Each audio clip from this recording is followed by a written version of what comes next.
क्या आपके मन में भी ये ख्याल आता है कि मैं ब्रेकआउट पर बाय करता हूं और वहीं से प्राइस नीचे गिर जाती है और मेरा नुकसान हो जाता है, और आप ऐसा सोचते हैं कि मेरा ब्रेकआउट ही क्यों फेल होता है? क्योंकि हर ब्रेकआउट प्रॉफिट नहीं देता है, कुछ कुछ फेक ब्रेकआउट होते हैं जिसकी वजह से ट्रेडर्स का नुकसान हो जाता है। इस वीडियो में हम चार्ट्स के साथ देखेंगे कि अच्छे ब्रेकआउट को कैसे स्पॉट करना चाहिए और कौन से ब्रेकआउट जो है उनको अवॉइड करना चाहिए। सबसे पहले ये जानेंगे कि ब्रेकआउट क्या होता है। अगर प्राइस रेसिस्टेंस, पिछला जो रेसिस्टेंस है उसके ऊपर जाती है, या किसी रेंज में अटकी है, रेंज को क्रॉस करके ऊपर जाती है, या फिर प्रीवियस हाई को क्रॉस करती है, उसे ब्रेकआउट कहते हैं। लेकिन हर ब्रेकआउट ट्रेडेबल नहीं होता है, और इसमें सबसे बड़ी गलती ये होती है कि ब्रेकआउट के ऊपर थोड़ा भी प्राइस ऊपर जाता है तो एक्साइटमेंट में ट्रेडर बाय कर लेता है और ज़्यादातर बार वो ट्रैप हो जाता है। चलिए स्टेप बाय स्टेप जानते हैं कौन से ब्रेकआउट अच्छे होते हैं जहां पर ज़्यादातर बार प्रॉफिट होता है, कम बार स्टॉप लॉस ट्रिगर होता है।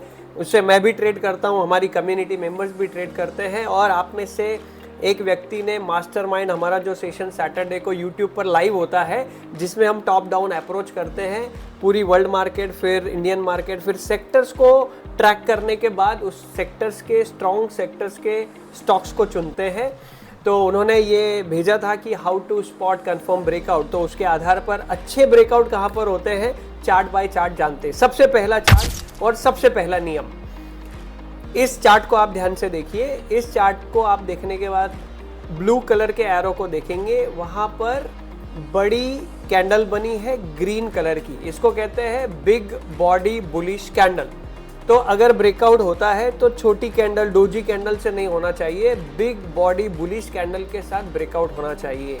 ये ब्रेकआउट ज़्यादातर सस्टेन होते हैं, जैसे आपको इस चित्र में दिखाई दे रहा है।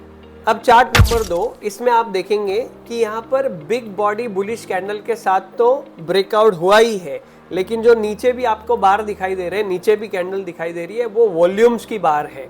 अब वॉल्यूम्स जो होते हैं वो भी हाई होने चाहिए।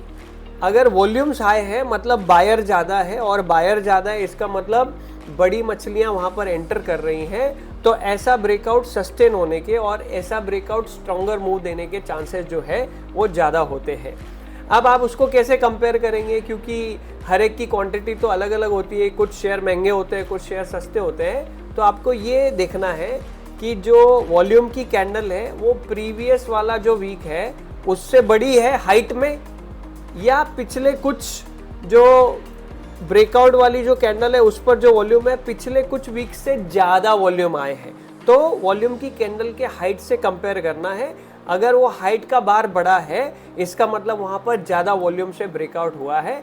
बिग बॉडी बुलिश कैंडल और बड़े वॉल्यूम भी आते हैं तो ये और अच्छा ब्रेकआउट होता है। अभी आप इस तीसरे चार्ट को देखिए, इसमें जो पहले 3 ब्लू कलर के एरो की ऊपर से नीचे दिखाई दे रहे हैं, यहाँ पर रेसिस्टेंस है जो कि पिछला वाला रेसिस्टेंस है, और वो क्रॉस नहीं हो रहा था क्योंकि नीचे वॉल्यूम नहीं आ रहे थे।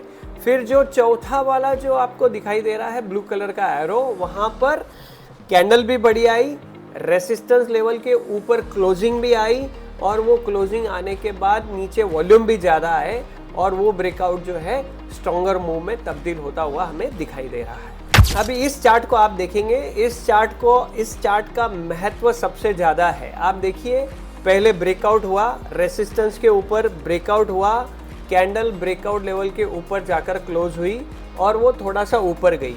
थोड़ा सा ऊपर जाने के बाद वो वापस नीचे आई, जिस लेवल पर ब्रेकआउट दिया था वहीं पर उसने सपोर्ट लिया, यानी जो पहले रेसिस्टेंस का काम कर रही थी वही लेवल अभी सपोर्ट का काम कर रही है, और वहाँ पर ग्रीन कलर की एक कैंडल बनती है, तो वहाँ से बहुत अच्छा मूव आता है। इसे कहते हैं उस लेवल का रीटेस्ट होना। तो ये प्रोफेशनल ट्रेडर इस तरीके से रीटेस्ट लेवल पर ब्रेकआउट पे भी ट्रेड करते हैं। वो एकदम से ब्रेकआउट पे एक्साइटमेंट में ट्रेड नहीं करते हैं, वो इस रीटेस्ट का इंतजार करते हैं और उसके बाद एंट्री करते हैं। यहाँ पर नुकसान होने के चांसेस कम होते हैं, ट्रेड के स्ट्रॉन्गर मूव होने के चांसेस जो है वो ज़्यादा होते हैं। अब हम आगे ये देखने वाले हैं कि कौन से वीक ब्रेकआउट होते हैं जहां पर प्रोफेशनल ट्रेडर एंट्रीज नहीं करते हैं। अब इस चार्ट को देखिए, इस चार्ट में रेसिस्टेंस लेवल को ब्रेक कर रहा है, लेकिन ब्रेक करने के बाद जो क्लोजिंग है वो रेसिस्टेंस लेवल के ऊपर नहीं दे रहा है, क्लोजिंग हमेशा नीचे आ जाती है। फिर अगली बार फिर ब्रेकआउट हुआ है, ब्रेकआउट होने के बाद वापस प्राइस रेसिस्टेंस लेवल के नीचे आके क्लोज होती है। अगर इस तरीके का अगर रेसिस्टेंस के ऊपर ब्रेकआउट होता है और क्लोजिंग ऊपर आपको नहीं मिलती है तो एक्साइटमेंट में बाय नहीं करना चाहिए। अब इस चार्ट को ध्यान से देखिए, यहाँ पर आपको ब्रेकआउट लेवल पर 3 अलग अलग ब्लू कलर के एरो की दिखाई दे रहे हैं। वहाँ पर ये डोजी कैंडल्स है, जैसे प्लस काइंड ऑफ कैंडल बनती है और वो एग्जैक्टली रेसिस्टेंस लेवल के आसपास बनती है। इनको इनडिसिसिव कैंडल कहा जाता है। इनडिसिसिव मतलब ना बुल्स चार्ज ले पा रहे हैं ना बेयर्स चार्ज ले पा रहे हैं, उन दोनों के बीच में इनडिसीजन हो गया है। अगर आप इनडिसीजन हो गया है तो कैसे कंफर्म होगा कि यहाँ पर ब्रेकआउट होगा ही? तो अगर डोजी कैंडल्स आपको दिखाई देती है रेसिस्टेंस लेवल पर तो वो ब्रेकआउट नहीं होता है, वहां पर आपके ट्रैप होने के चांसेस ज़्यादा होते हैं। तो डोजी कैंडल के माध्यम से अगर ब्रेकआउट होता है तो वो वीक ब्रेकआउट होता है। अब इस चार्ट को ध्यान से देखिए, इस चार्ट को देखने पर आपको पता चलेगा कि यहाँ पर 2 बार ब्रेकआउट हुआ है और क्लोजिंग भी ब्रेकआउट लेवल के ऊपर हुई है।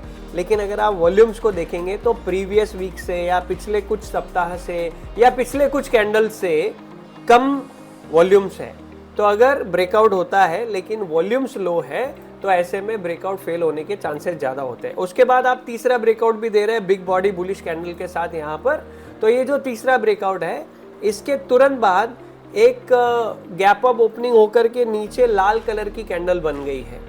तो इसे भी ब्रेकआउट फेलियर ही कहा जाता है। इसको कहते हैं bearish engulfing kind of candle वो बन रही है। तो इसीलिए इंतजार करना चाहिए, ब्रेकआउट होने के कैंडल के ऊपर प्राइस जाती है तब जाकर के अच्छे ब्रेकआउट हमें मिलते हैं। अब ये एक और चार्ट है, अगर आप इसको ध्यान से देखेंगे तो यहाँ पर ब्रेकआउट लेवल के ऊपर गैप अप ओपन होती हुई दिखाई दे रही है और प्राइस ऊपर जाकर के फिर नीचे आकर के अपर विक जो है कैंडल की वो बड़ी बन गई है। अपर विक का मतलब ये होता है कि प्राइस ऊपर गई, बुल हावी थे, लेकिन ऊपर जाने के बाद प्राइस में प्रॉफिट बुकिंग आना स्टार्ट हो गई और प्रॉफिट बुकिंग आने के बाद अपर विक बड़ी बन गई। अगर अपर विक्स ऐसे बड़ी आपको दिखाई देती है ब्रेकआउट लेवल पर, वो वीक ब्रेकआउट कहलाता है, वहां पर आप ट्रैप हो सकते हैं। अगर आप इन बातों का ख्याल रखेंगे तो आपके ज़्यादातर ब्रेकआउट के ट्रेड्स जो है वो आपको प्रॉफिट देंगे, कम से कम आपके स्टॉप लॉस ट्रिगर होंगे। अगर आपके पास भी ऐसा कोई टॉपिक है जिस पर आप चाहते हैं कि हम वीडियो बना के आपके लिए हाजिर करें तो उस टॉपिक को कमेंट बॉक्स में लिख दीजिए। इस वीडियो को देखने के लिए आपका बहुत बहुत धन्यवाद।